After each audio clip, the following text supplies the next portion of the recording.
What's up guys, Creighton here from LogicLounge.com and welcome back to their aviation facts video where today we're talking about United Flight 3411. This is a very controversial flight at the moment because a passenger was forcibly removed from that flight to supposedly give up their seat to a United employee. This was a completely full flight. I believe gate agents had tried to get people to give up their seats by offering money and hotel stays and nobody was biting, but I'm going to explain the story as a direct quote from somebody who actually lived there because I like dealing in facts, not speculation. So here's what they say. Passengers were told at the gate that the flight was overbooked and United offered $400 and a hotel stay, was looking for one volunteer to take another flight to Louisville, Kentucky at 3 p.m. Monday. Passengers were allowed to board the flight, and once the flight was filled on the plane, there were 4 more people that needed to give up their seats to stand by United employees that needed to be in Louisville on Monday for a flight.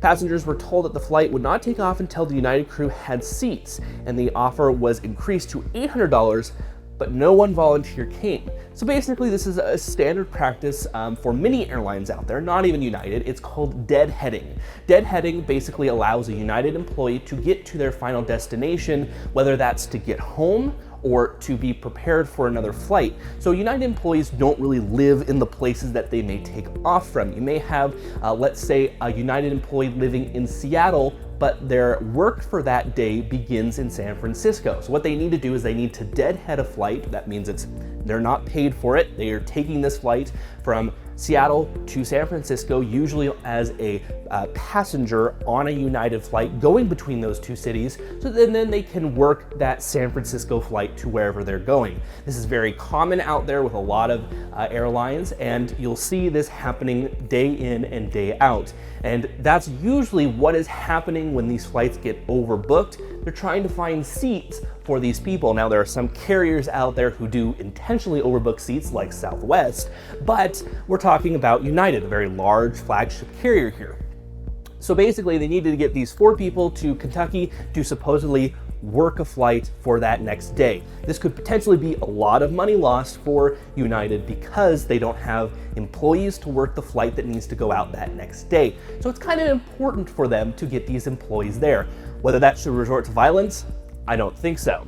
So there's basically a pecking order when it comes to your standing within the airline. You have airline employees at the very top. This could be executives to even just regular employees. They're up top. Below that is their companion fares. I'll call them companion fares. Basically, it's employees, family who get free tickets. Then under that is first class, then business class, and then pretty much economy. So if you're in economy, you're pretty much at the lowest end of that totem pole when it comes to your priority. So basically what happened is they had one set of family members get off already. I think that was 2 people, according to the eyewitness accounts that I read. And so they needed 2 more people to get off. So they randomly chose this guy and his wife to get off the plane. Unfortunately, he did not want to get off the plane. His claims that he was a doctor and he needed to get back, which I believe are very valid claims. I don't believe anybody should be kicked off their flight just for giving up a seat for somebody else. You paid for that seat, I expect to use that seat. So this guy was forcibly removed. I mean, he had facial, he was bleeding, people said, when he came back.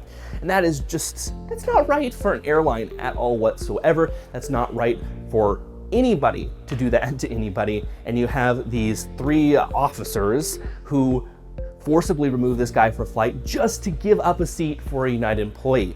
That United employee sitting in that seat, if he was forced to get removed, was going to be the most hated person on that plane. I'm just saying right now.